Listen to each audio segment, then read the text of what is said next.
Welcome back, everybody, to another episode of All Clear, your number one source for all of your NASCAR needs, opinions, breakdowns, everything, or at least I like to say that. Like I said last week, maybe a little time. We got to keep working.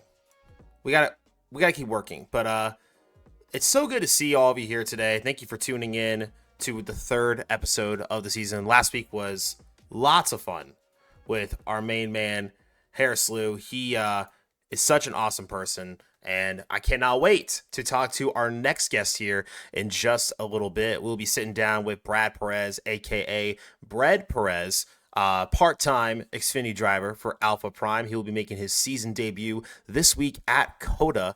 Really excited for him. What a great guy. We're going to talk to him here in just a little bit about what he saw this weekend at Atlanta Motor Speedway, and also he'll be breaking down what's going to be happening at COTA. But let's dive right into it. We had a really awesome weekend of racing, ladies and gentlemen. I know the Xfinity race was definitely something that we could always go back and talk about more, right? It definitely had its moments, but for the most part, not gonna lie, it was a little bit of a snooze fest, a little bit, right? Austin Hill dominated. I kind of had a feeling that was going to happen after Jesse Love won Daytona. RCR goes ahead and sweeps the races there, and the truck race for the most part, I'd say it was pretty solid for the most part. There was a little action there and everything from across the field.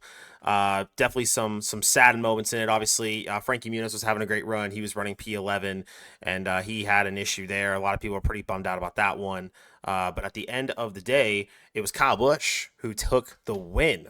The truck king himself, the truck dominator. He is back in victory lane in the truck series. He takes the number 7 Spire truck home. And last but certainly not least, the Sunday action of the Cup Series from Atlanta. Wow.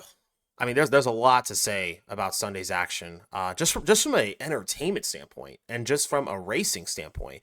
Christopher Bell takes the win in a very controversial finish that we're going to dive into more. But let's backtrack a little bit before we get into the races here. I'm going to start the show with a bold claim. Okay, and I know some people out there, they may not agree with me on this one. That's totally fine. We are entitled to our own opinions. But this is just from me being a fan who saw all 3 races in person. I've seen races in the next gen at Talladega. I've seen them at Daytona, and I've seen them at Atlanta. And I am putting my foot down. I'm going to say right now that Atlanta Motor Speedway, I think, provides the best plate racing right now for the Cup Series. And it's not even close. I bet some people right now are probably listening to this and probably telling themselves, like, what the fuck is he talking about? How dare you go against Daytona and Talladega, 2 prestigious tracks that have been on the circuit for years and years and years. I am not taking anything away from Daytona and Talladega. They are very historic. Very historic. And it provides some of the greatest finishes and greatest moments in sports history.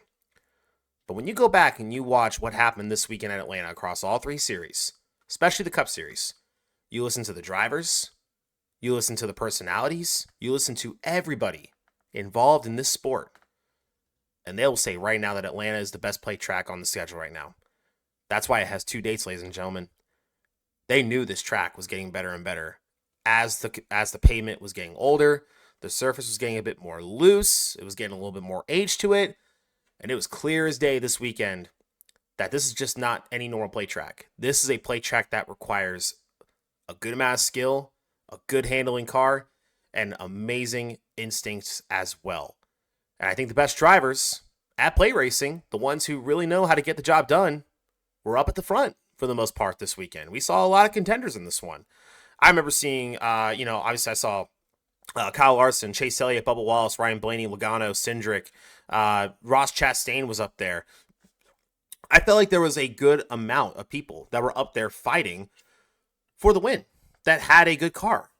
And how often do we get to really see that at Daytona and Talladega in recent memory, right? I mean, I remember Daytona, yeah, we had our lead changes and all that, but, the leaders were neck and neck going 85% throttle the whole time within inches of each other, and they were just clearly able to save gas and lots of lead changes, but these were real lead changes. These were like guys going all out, duking for position, throwing haymakers in the corner, getting loose off the corner, making moves that I can't even imagine myself making on iRacing. I would wreck the whole field and get told to go back to heat.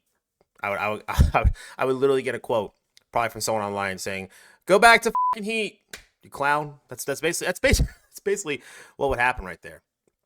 But I mean, what a race though. From start to finish, there was never a dull moment. I think the longest I ever saw this field go single file was about maybe 25 to 30 laps. It seems like nobody was content with running single file and saving gas any of the sort. These guys were making moves, diving to the bottom. I seen guys that would make 4 passes in one corner just by diving to the bottom. But you had your pros and cons of the bottom and the top, and it was just the perfect chemistry of what this track is slowly becoming. And I can't wait to see what this track does in the near future. I'll even say that I was definitely a naysayer. I was definitely someone that was against the configuration. I was against the repave. I love Old Atlanta. I love Old Atlanta with all my heart. It will always hold a special place in my heart for many, many reasons. But did NASCAR do it right? Because I think they're onto something, guys. They are onto something very, very special here. And Sunday was nothing short of an amazing example of what this track is slowly becoming. Dale Jr. has seen it. Denny Hamlin has seen it. Almost every Cup driver in the field has seen it and sees what this track is becoming. And they are very, very excited about it. So the question that I asked, kind of answered earlier that I raised to all of you. Does Atlanta provide the best plate racing at the moment? I say yes. What do y'all think about it? What do y'all think about it? Christopher Bell takes the win. Hocevar in second, Larson in third. A pretty solid top 3 right there. Carson Hocevar, man, raised a lot of eyebrows. I know he made a lot of people upset, including lots of Ryan Blaney fans, Kyle Busch fans, the drivers themselves too. He made the drivers pretty upset himself. But you know, when I look down this results here and I look at Carson Hocevar, man, everyone has said for a few years that this guy is special. This guy has lots of talent. You know, kind of came out of nowhere, right? He kind of rose the ranks up a little quietly, but when people started to notice him, they really said, holy shit, this guy has got the it factor. But it's just a matter of putting it all together and becoming that perfect driver combo. He has the aggression, but how aggressive do you have to be? Because you don't want the whole field against you. You don't want that because, I mean, we saw what happened with Ross Chastain back in 2022. Didn't really work out for him that well. And I love Hocevar. I think this guy's hilarious. He's one hell of a streamer. He's one hell of a race car driver. He makes an incredible move, making a 3-wide move on Christopher Bell and Kyle Larson in overtime. And as you see the 3-wide starting to form, it looks like we're about to get another historical photo finish at Atlanta for the second year in a row. The caution comes out. And the biggest controversy all year has been NASCAR and their inconsistencies when it comes to throwing a caution or letting the field race back to the line. Now, a statement was made over the weekend after the Xfinity race that ended up with a wreck on the last lap. They allowed the field to race back to the finish line. But they made a statement saying that's not going to happen again. And fans looked at it and they said, they're just saying that. It ain't going to happen. What happens no more than 24 hours later?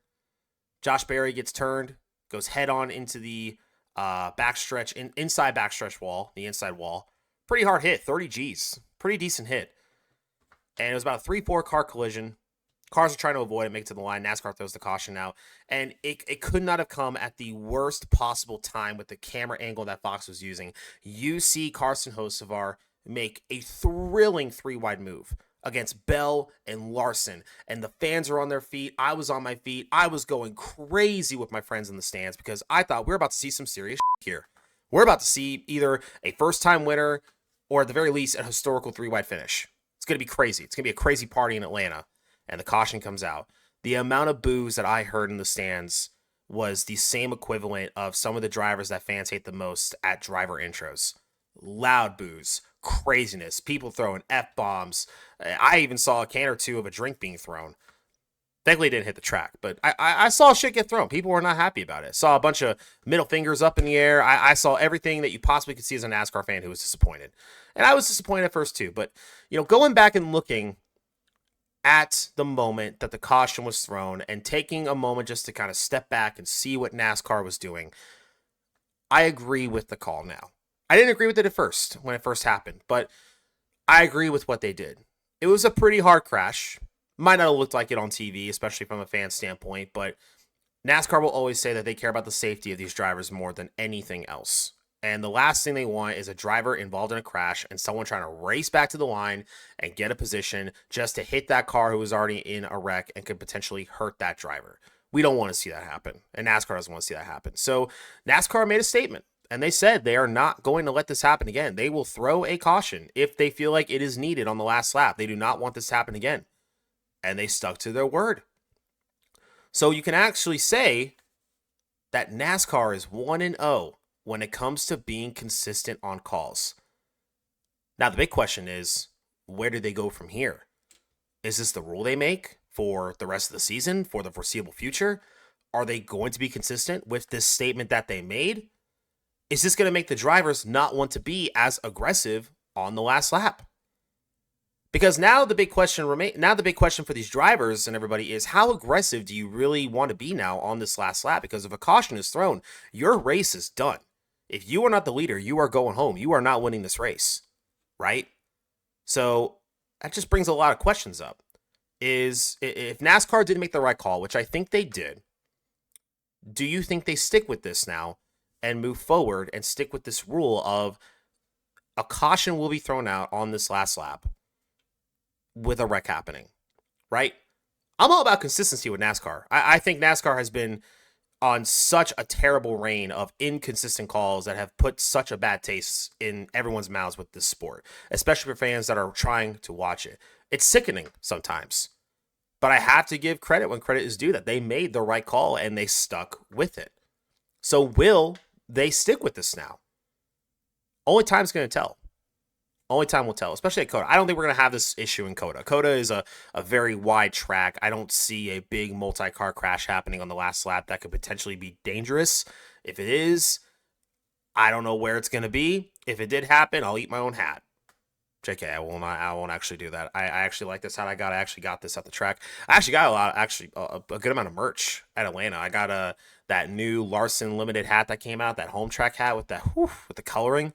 Really nice. Got a nice body armor hat, a new Napa hat here. I got some die cast. Picked up a Tyler Reddick Elite Talladega win from last year in the Jumpman car. Now I have the Kurt Busch Kansas win in the Jumpman car and the Tyler Reddick Jumpman. I had to get it. Starting to slowly get back into the die cast realm a little bit, but I'm being very cautious. I only buy Elite versions now. I don't buy $95 plastic models. I'll spend the extra $25 and get the Elite version for what you should get with the diecast. That's just that's the way I look at it. But yeah, kind of skimming through this field still. How about John Hunter Nemechek, a top 10? He rounds out the field in 10th right there. Kyle Busch getting a top 10. Bubba Wallace, really consistent all day long. He gets a top 10. Zane Smith just missing that top 10. Michael McDowell, man, 6 laps down and gets them all back to finish 13th. Good on you, Mr. McDowell. Good on you. That is one of the best comebacks I've ever seen in this next-gen car, maybe even in the last 10 years. Do you know how hard it is to get 6 laps back in a Cup Series race and almost get a top 10 out of it? That's crazy. That's insane. Riley Herbst finishing 17th. BJ McLeod finishing 22nd in the 78 sponsorless Live Fast Motorsports Chevy. Josh Berry, man, what a great run for Josh Berry. Unfortunately, he got involved in that wreck right there. A lot of the Hendrick cars had trouble. Byron Bowman, Elliott, obviously, Stenhouse got into him. It broke the toe on the back. Sorry, the rear toe. They were able to fix it and actually get their laps back and wound up finishing 20th, which I think it's a pretty solid comeback. But obviously, some bad days for Noah Gragson, Daniel Suarez, Ty Gibbs, Busher, Jones, Brad Keselowski, all involved in crashes and everything. Tough break for those guys. But we're going away from the plate racing, and we're going to COTA. And in just a little bit, we're going to have a special guest, Brad Perez, Xfinity driver for Alpha Prime, making his season debut this weekend at COTA. He is known to be a road course guy. But the amazing thing about Brad that we're going to get into here when we talk to him is the way he got to where he is today. And I'm really excited to talk to him. And we're going to talk to him right after this message. Hey guys, it's Joey Stone, host of the All Clear podcast. Just want to make sure before we move on with the show that you guys follow us on social media. We are on Twitter/X at allclear_pod, Instagram with allclear_podcast, and of course you can find us right here on YouTube and Spotify and Apple Podcasts. So be sure to give us a follow, subscribe if you like, and enjoy the rest of the show. And welcome back to the show here on All Clear. I am really honored to have this special guest on the show today. I call him a friend of mine as well. Brad Perez, aka Brad Perez himself, driver of the number 45 for Alpha Prime this weekend at COTA. Brad, how you doing, my man? I'm good. I am tired. To say the least. No, I hear you, man. And yeah, we were just talking about before we started recording here how you guys are literally building this car right now, behind the scenes. On the other side of that camera right now, you guys are getting this car ready. We'll dive into this here for sure, but I want to ask you first, Brad. And I know I see this name a lot. I call you this name a lot, but I got to ask for all the people who don't really know you too well. Where did the name Brad come from? Because I don't even know if I know the full backstory of this. Now I want to know the answer to this. Yeah. So I was raised in South Florida. So I went to school in Miami Gardens, and if you know about Miami, it's just a lot of Cubans, a lot of Puerto Ricans, a Oh lot of yeah. Oh yeah. Hispanic people. And I went to basically a mostly Spanish speaking school. Like I speak Spanish, and but I have a white name, so this is where this goes in. So I was in class, and I was a Spanish speaker, Spanish, and the teacher, who I will not name, she just kept butchering my name. My legal name is Bradley, hmm and she just, I mean, everything, any way you can mess up that name, she did. So I was like, look, one day I decided. I'm tired of getting my name butchered. I'm just gonna do what every Bradley in the world does, and I'm just gonna shorten my name to Brad. And it's easy. It's 4 letters. You cannot misspell it. Everybody knows who Brad Pitt is. There's no way you can screw this up. So I went to the food truck that day, and I put in my order as Brad. And then they went on the intercom, and they were like, "All right, order for bread." And all my friends started going crazy, and I just changed my name on Twitter that day to Brad Perez, and I basically have not changed it since, other than on Sundays. Oh, get the hell out of here. That's great. Okay, that's actually a pretty good story. That's actually pretty neat. I love it though, man, because I've seen the marketing you do with it. I've seen your logo with it. It's awesome. I mean, I don't think a lot of people can say their nickname is Bread, you know? I mean, the only guy I can think about is like maybe Lemmy Logano, but he's called sliced bread, right? But your bread. To me, bread is better than sliced bread because bread you get the whole loaf, right? Slice is just one slice. That's the way I look at it. Yeah, I just try to own it. That's it. It's always gonna be bread. I'll be old and I'll still be bread. There you go, man. Hey, Yeah. it's a good nickname. I think it's better than Sloppy Joe. That's just me. It's better. It's quick and right to the point, right? But I know we talked about your nickname and you talked about growing up where you are from Florida and everything. You've been on a journey, man, and I gotta say honestly, I think your journey to where you are now is one of the most underrated journeys that I don't think gets enough spotlight. I know, you were mentioned quite a few times on Fox last year. I know Michael Watrop's a pretty big fan of yours. He's talked about you before on the broadcast, which is pretty cool.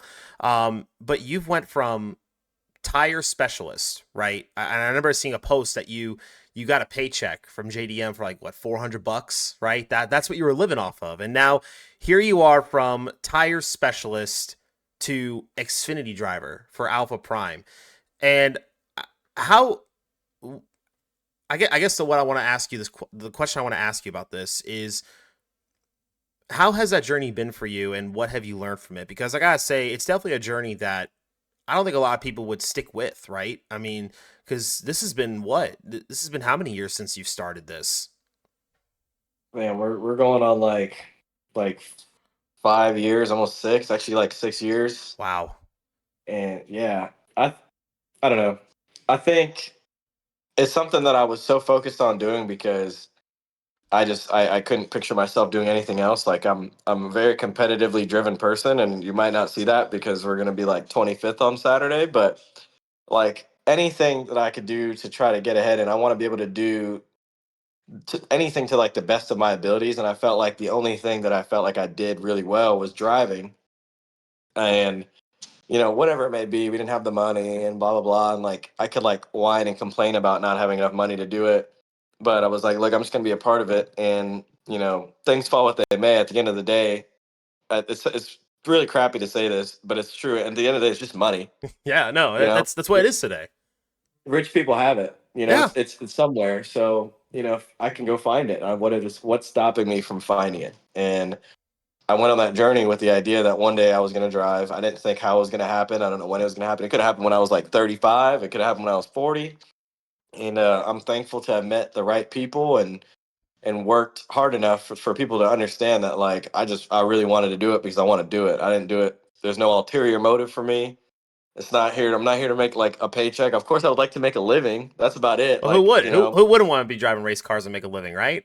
yeah, like I don't necessarily need to make freaking like $1 million a year. It'd be awesome, but like just enough that I can go racing and not have to worry about, scraping around to pay bills. Like that's what I wanted to do. So I learned enough in those positions to, well, number one, get paid to go to the racetrack, so I didn't have to worry about getting to the racetrack.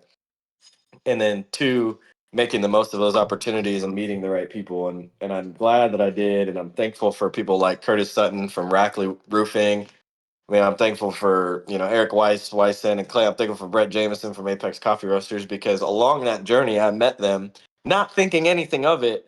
And they're the reason why I even got to that point. And like maybe one day I'll meet somebody else that helps propel me to the next thing. But until then, like it's just kind of being persistent and being hard headed and being like, all right, I'm just gonna do it. If it fails 3 times, hopefully it succeeds the fourth time.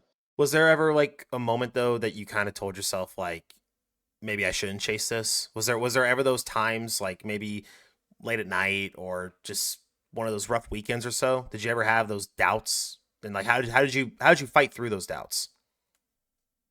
I think about quitting every single day. Okay, that wasn't the answer I was expecting. I was expecting this like yeah like 2 years ago blah blah blah. No, it's like every single day. No, I'm stupid. Like this, I'm glad that I've worked to this point to realize that like I could do literally anything else and make enough money to live a very Mm-hmm. leisure life.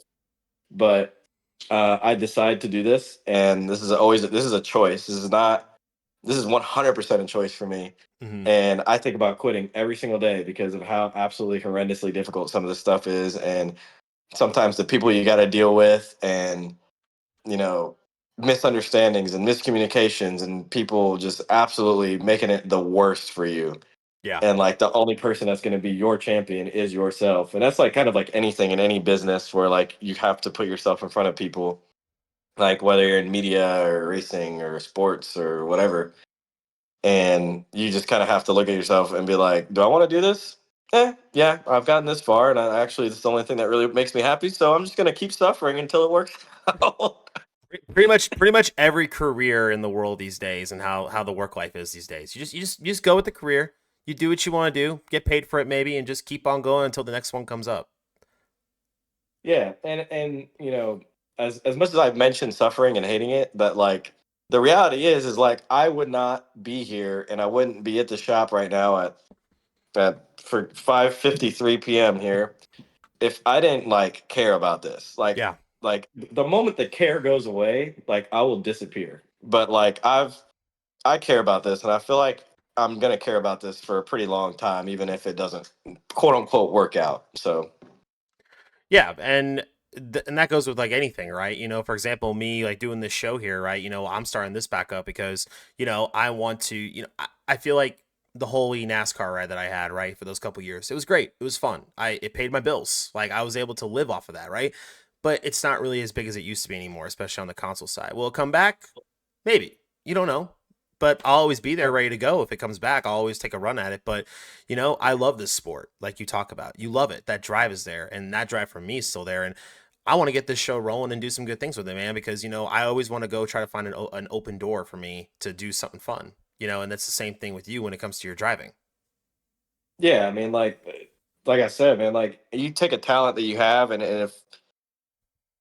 your talent, given the right amount of effort, will shine at some point and level. And 100%. like, just like the way I'm like, I feel like I'm really good at racing, and whether hell it shows or not, I feel like that's my best shot at something. Same thing, like whether you like talking in front of a microphone and creating content and creating media and connecting with people is what your talent is, and it's going to show eventually, even if people, you know, shoot you to the side or not straight with you or not going to vouch for you in rooms. Like that's you got to be your champion. That's how it goes, unfortunately. Dude, I need that on a shirt. Be your own champion, bro. That it's gonna be some Brad Perez merch, man. It's gotta be. It's gotta be. A guy got a shirt made with it. Yeah, man.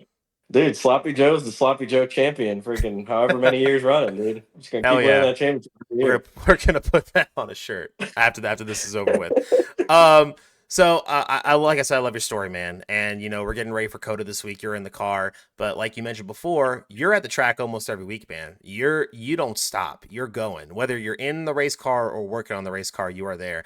And we just came back from Atlanta Motor Speedway, back-to-back plate races. On paper, people would think, oh boy, back-to-back plate races. But at least from my eyes as a fan, it was fun. Uh, the racing was fun from my eyes, and I can go on here and say that I had a great time and everything, but I want to get your perspective from being down there on pit road and seeing how that racing was. What was your take from Atlanta Motor Speedway, and what racing you saw? Um, this is gonna. I'm not gonna lie. I barely watched the race. Oh no! I am so concerned with what we have going on. Like, you have to be all hands on deck. On a small team, especially, like we don't have many people to kind of focus on just the race. Like, I Hmm. feel like the people that really watch the race for us is like the spotter, the crew chief, and our car chief. I mean, those are the three people that are so focused on it. I mean, I'm Yeah. listening in on the radio, like I'm hearing our spotter, so I only know what's happening in the race from our spotter and what Mason Massey, our driver, was talking about. But at the end of the day, like we were focusing on making sure we had everything for our stops, making sure all the driver comfort stuff was right, making sure that we had tires because we bought tires during the truck race, making sure all that stuff was set up. And so I did not. The only thing I remember from the race is that there was a long caution after, like it was like before the last wreck, and it was Yeah, like debris for some. 10 laps. Like it was debris for like 10 laps, man. Yeah, and I'm like, dude, what is happening? Are we gonna get this thing going or what? At that Like, point, but that's about it. bro, at that point, just read the race. Like Yeah, you're wasting the hard-earned money that I spent for this damn ticket to be in the grandstands. You're giving me 10 laps under yeah, caution for a piece of debris. That's another, yeah. that's another topic for another day. We're not gonna get into that one. I Yeah. could have a And whole it's freezing. show. And freezing too. Don't. Oh yeah. Don't. Oh man. Yeah. Yeah. Don't get me started about that one right there. Yeah, but yeah. So you work with Mason Massey. Ironically too. Funny little note I want to add here. I actually know Mason because me and my wife got married at his family's wedding venue.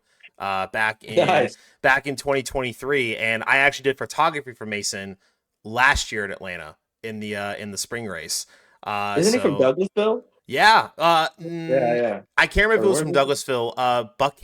Buckhannon Square is where the venue's at, Maybe. so he might be from that area. But his family's great. His family's awesome. Yeah, no. Maze, his dad is super awesome. Yeah, Faith, his sister, like the whole family, they're awesome. yeah. His family's super chill. So Mason family, if you guys see this, respect you guys so much. Thanks for the opportunities. But yeah, 28th for y'all. I think you guys got caught up in that wreck, right, on the last lap. Yeah, yeah, it was tough. We were running like we finally got the car driving right, Hmm. and just track position kind of screwed us. We sped on pit road, the second to last stop, so it kind of put us back there. And then the wreck happened, and we got clipped, and then we ended up hitting our own teammate. When Parker come across the Oh, racetrack, we hit Parker right side door with the front, and yeah, I'll show you the car. You want to see it? yo, we're getting Um, okay. This is actually pretty cool. So, there you go. all right, this is pretty There neat. you So, go. There it oh is. man, yeah, there it is. Yeah, yeah, it's gonna need a little work, Oh my but god, dude, the whole front's it was gone. yeah, it was stripped by our teammates here at the shop yesterday, so we're getting some good progress on it. But yeah, it was pretty killed. I mean, I gotta say, I never get that kind of access before on a show, so that's pretty neat. Thanks for that intel right there. That's No pretty problem, man. wild. There you go. And I guess I'll ask you this question too. Like you say, I know you didn't really watch the race, but I'm sure you've seen it all over social media, and you're a driver, right? So I'll ask you this question: why do you think Justin Allgaier did not block Austin Hill on that? I don't know if you've seen the clip of it. I don't know if you've I seen. don't even know. I No, didn't man. watch. I want you to go watch this and come back to me another time, man. This man had a car length and a half or two cleared of the guy who led every lap except like 15 of them. I think it was the white flag or coming to the white flag, and he didn't even go up and block him. And I think it was just one of those. It's just one of those things, and I'm like, you're not blocking the guy who's led every single lap this entire race, and I'm like, what are we doing here? So like, I circled this because I wanted to ask you as a driver, what do you think Justin was thinking there in that moment?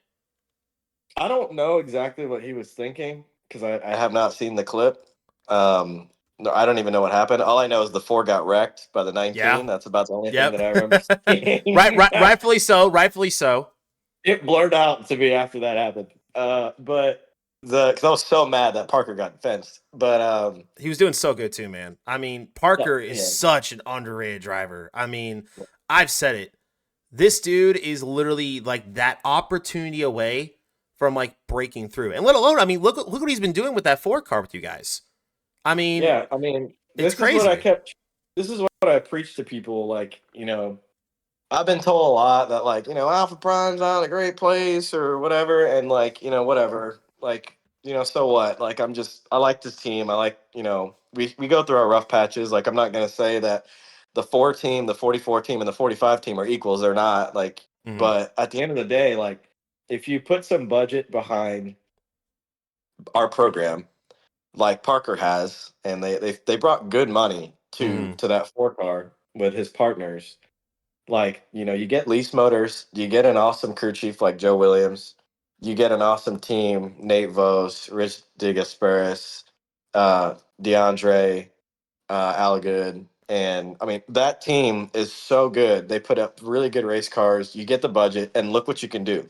Yeah. And I think it that opened a lot of people's eyes to how good this team really is and how good Parker is Mm-hmm. because they're going to go to a lot of places and surprise people this year. And I can't wait for us to go Oh, to I'm those ready places. for it. No, I'm ready for it, man. Because I mean, even watching him in the 31, like in those brief Mhm. moments, dude, you see this and you're like, is that car supposed to be doing this right now? Like that's that, and those are the questions. And like, let alone, I know we've only been to two plate tracks, and people are like, oh, it's just plate racing. But like I said, I feel like Atlanta right now is a much better track when it comes to a better handling car and skill behind the wheel and where you Yeah. can go. And Parker, I mean, just out of nowhere, up in the top five, top Yeah, six. you're not going to put a bad race car up front at Atlanta. It's just No, not happening anymore. no. So that I like that honestly that's what I want to just give a big shout out to the shop because that is all them. Like that's all them and Hmm. Parker just not giving a damn and just wheeling the hell out of it. Yeah, and like I said, and you mentioned about Alpha Prime. I know some good people over there. I mean, there's some people I've raced with the Core, Shout Core League, by the way. We run it for a while too. Good people over there. Definitely some rough luck over there, especially last season. But I hope you guys definitely turn the table this year, turn the tide this year.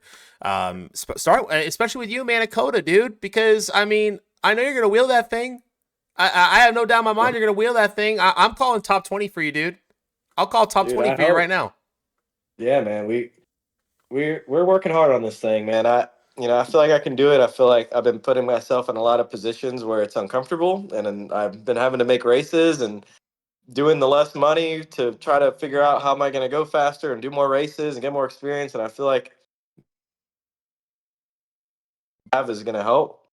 And this car, like, is a sister car to the one that I ran. I'm running the car that Ryan Ellis has run at all the road courses last year, and he did pretty good. And I don't know.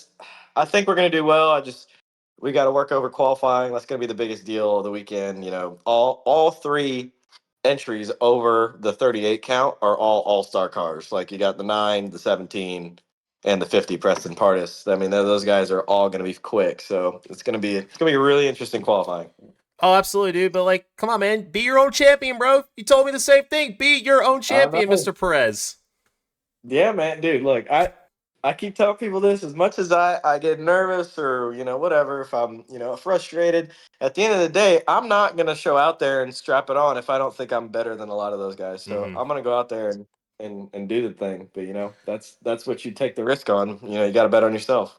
Absolutely. And speaking of taking the risk, last question I want to ask you about Atlanta, right? Speaking of taking a risk, I'm sure you've seen this on your phone. NASCAR throwing the caution on the last lap. And I know you've probably heard about it. You've probably seen some stuff about it. I talked about it earlier in the show before I brought you on here that at the end of the day, after going back and looking at everything, I think the right call was made. But now it comes down to the consistency. Right? You make a statement and you're saying, we're not going to let that last lap wreck chaos happen again. We're going to call it. All right, now back it up. They did back it up.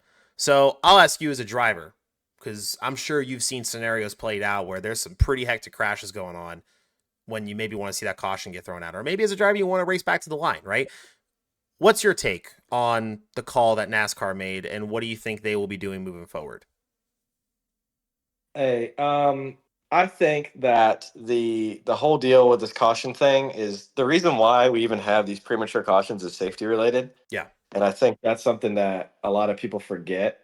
Obviously, the dual two finish, like NASCAR admitted this, like they shouldn't have thrown the yellow because they were literally 10 feet from the 10 line. feet away Like you from the don't line. really have to call it, but they called it because there was a car on the wall hard, and the incident response time that the ambulances and the wreckers have to take to make Mm-hmm. sure that driver's okay has to be minimalized in case something dangerous happens.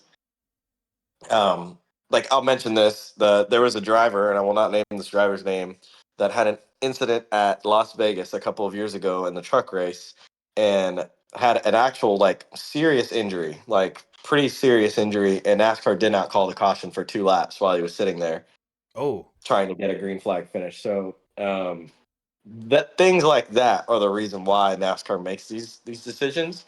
And as a driver, like, the Xfinity race, 100%, I think they should have thrown the caution because you got cars on the wall and you got guys that are like 37th that are not lifting full speed into this crash. And from the driver's seat at night races, especially, you cannot see a damn thing. And the spotter from that angle cannot see what is truly happening there. They can only see in 2D, they cannot see in 3D. because the spotters are in the front stretch, right? On the top in Yeah, like Atlanta, right at the start finish right at the line. start finish So line. Yeah.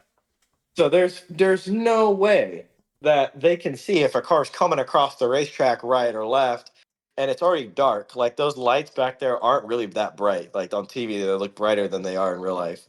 Mm-hmm. So it's dangerous, and you're going to see guys get T-boned at freaking 180 miles an hour because NASCAR didn't throw the caution, and you need to get every point you can get. So, Yeah. and they admitted that. So in the Cup race, they made that call because of that. Like Mm-hmm. they threw the yellow in the middle of 3 and 4. It's like whatever, but like you can't have guys full speeding into a crash because they can get any spot they can get. So like I understand NASCAR. I would hope they be consistent about it in the future, but I like that they're at least taking the feedback and changing it Yeah. for the feedback instead of just being like, oh well, nope, we made the right call. Like screw you guys. Flip a coin and see what happens, right? Exactly. So like at least they're taking accountability for it, and I appreciate that. I just obviously we all want the consistency. I just Yeah. hope that accountability turns into consistency in the future. Yeah, rightfully so. I mean, and now as a fan in that moment, of course, I was flabbergasted at first when I saw that because I was like, bro, what the hell? We got a 3 wide finish happening here. We got, it looked like we were gonna I have. know. It was crazy. Like the amount of boos I heard after, insane. It sounded like Joey Logano driver intros. If you've ever seen Yeah. the or Yeah. no prime time 2008 Kyle Busch driver intros. Those were the boos I heard in the stands. But then when you go back and look at it and you see that Josh Berry had a hit at 30 G's, that's a pretty hard hit, and Yeah. rightfully so. You got to throw that caution because I'm not saying the next gen car is not a safe car. It's getting safer, but there will always be safety concerns with a new car that's only been out for what 2.5 years, two and a half years, around there, like 2 years, Yeah. and you will always find issues with the car. Nothing's perfect, and you don't want to chance it. You don't want to do that. And I think they made the right call. I know the 3 wide finish was kind of taken away, but we still had a great race. And I think a lot of people need to understand that that was seriously one of the best races I have seen with the new the best one. I'll say the best one in Atlanta since this new pavement configuration. And like Dale Jr. and many other mentioned, this track is only going to get better over time. Yeah. And I think right now, hot take, you can agree with me or not, Brad, it provides the best plate racing right now. That's Oh that. yeah, for sure. Okay. All right, you agree with me. Cool. Yeah. That saves a lot of time on that topic right there. Yeah. And I listened to Action Gentlemental, and Denny basically said, like, listen, Atlanta is the only play track right now that requires a good handling car and a skilled driver that knows how the draft works and how to work their way up there. You have to have good control of your car. Daytona Talladega, I'm not saying you don't need control, but definitely seems like it takes a lot more luck than skill at those than Atlanta right now. And I think Yeah, that's you're why at the that, destiny of others at Daytona. Oh, yeah. And I feel like that's why you got to look at whoever wins these Atlanta races, you have to look at them and be like, hey, they were there. They did a great job getting up there. So that just makes me more excited for the summer race. Once again, Brad Perez here on All Clear. It's been an amazing time talking to you, my friend. We're going to wrap up the show here by asking you to preview COTA for us. How are you preparing for this thing? And what are your expectations heading into the COTA weekend? I mean, prep. I mean, she's the prep is kind of crazy. Usually I'm really glad that like JRM and GM had allowed a lot of the smaller team guys on into the sim. Oh, But that's now awesome. that the Cadillac thing is happening now with Formula One, like that sim program got moved and we weren't allowed to Oh, do it. okay. So I still thanks to Shane Martin and all the Chevy people for even letting us in the building. They didn't have to do that. But I mean, I know what the track kind of looks like. I know one of my buddies worked at BMW program a while ago, and they ran that version of the track. So I have like pictures, reference pictures that I'm keeping near and dear to me and not showing anybody. Um, but that and just working out, I think a lot of road course racing is like lower body strength and like lower back strength, like your glutes, your calves, all that stuff. Because the difference between you and the guy you're trying to pass at the end of the day is how deep you can get on the brakes and be able to control that the muscle pressure. So doing a lot of qualifying prep. I know I've taken notes about every road course qualifying, exactly how much I got to heat my brakes and how much I got to heat my tires and how much I should scrub and what gaps do I need, things like that. Do I run my fans when I stop? Do I run the fans before that? All these small things that you don't really think about and that in the moment become overwhelming. If you kind of write them all down and know exactly what you have to do, it eases your mind to focus. And I've been doing a lot of that and then mainly just putting a car together. I mean, this like 45 team, you're doing right now. Like you're doing right yeah, now. yeah, we're pretty strapped for time and staff. Wrecking our Atlanta car, and then we got to get our Phoenix car ready too. 'Cause as soon as that comes back, our Phoenix car has to leave on like Tuesday or Wednesday. So it's a lot of work that has to get done. So helping the guys, it's a lot. So that and uh, preparation for the weeks after, really, like trying to get the sponsorship stuff handled for the next races that we're doing and meetings and whatnot. It really doesn't end. But as far as code is concerned, I'm just once that motor fires for Friday practice and it's 50 minutes and I get to sit in there and just go to work, it'll be awesome. But other than that, just doing whatever I got to do. I hear you, man. And, I know COTA, there's a couple changes with the track now. I believe, you know it way better than I do. How many turns are changed now? It's like, what, two or three of them? They're just cutting it in half at 6A. I don't know how many turns that makes it. I don't know. I don't number the turns anyway, so I You couldn't just tell you go how for many it. turns is. I know the name of the turn. I don't know what number it is, but I just know at 6A it's cutting across and it's dumping you back on the back straight. God, man. Well, hey, dude, like you're gonna do great. I definitely see you as one of the most consistent road guys whenever he's on the track. And you've done some great stuff in the last couple of years, man. Your journey's been incredible to watch from afar. I'll never forget being someone who actually bought one of your tires for one of your road races years ago. I think I donated like No way. $100 or yeah, I donated like $100 or whatever to the fund for the tires and I think you put my name on the back of the car. It was something like Oh, for the yeah, yeah, Miata yeah racing. for the Yeah, Miata. yeah, Yeah, man. dude. Yeah, I remember that. Yeah, Yeah, dude. Thank dude. you for Oh, that. bro. Always Dude, we're welcome, bro. struggling to get there, man. Dude, that was a weekend. Dude, I was struggling back there too, but I believed in it, bro. I'm like, here's $100, bro. Take it. Take the Dude, money. that went a long way, man. That went a long way. I know, man, and it's so awesome to see your journey, and I wish you seriously nothing but the best of luck this weekend at COTA. You know I'll be pulling for you. You can catch Brad Perez this weekend at COTA as he races for Alpha Prime in the number 45 Apex Roasters Coffee Chevy. Did I get that right? Coffee roasters, same thing. All right, okay, all right. You know, hey, I'm third episode into the season for this. We're getting better with it. I gotta shout them out and everything for supporting our boy here, Apex Coffee Roasters, and yeah, check them out. Proud partner of Brad for this weekend. Go check them out. I'm sure they are awesome. I'm not a big coffee drinker, Yeah. but I gotta 15% off using the promo code BREAD. Put it in. ApexCoffeeRoasters.com. There we go. ApexRoastersCoffee.com. Use code BREAD for 15% off your order. Brad, my man, it's been an absolute pleasure talking today. Thank you so much for taking time, especially with your busy schedule, getting this car ready. Send my best to the Alpha Prime boys. Wish you guys nothing but the best of luck. Before we go, could you let everyone listening, let them know where they can find you on socials?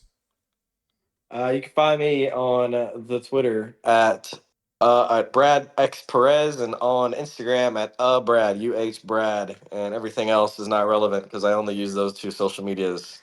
Dude, I hear you. I'm right there, bro. I'm right there. I keep telling myself to use all these other platforms. I'm like, nah, you just stick with those two. We'll be all right. You'll be all right. I'll post on Facebook every now and then. It won't be frequent. Oh gosh. Well, definitely a great time talking to Brad Perez, and thank you to everyone who listened to All Clear for this weekend. Good luck to Brad this weekend at COTA, and yeah, it's going to be a lot of fun. Thank you all so much for watching. We'll see you guys next week. We'll recap COTA and preview whatever is going on next week, everybody.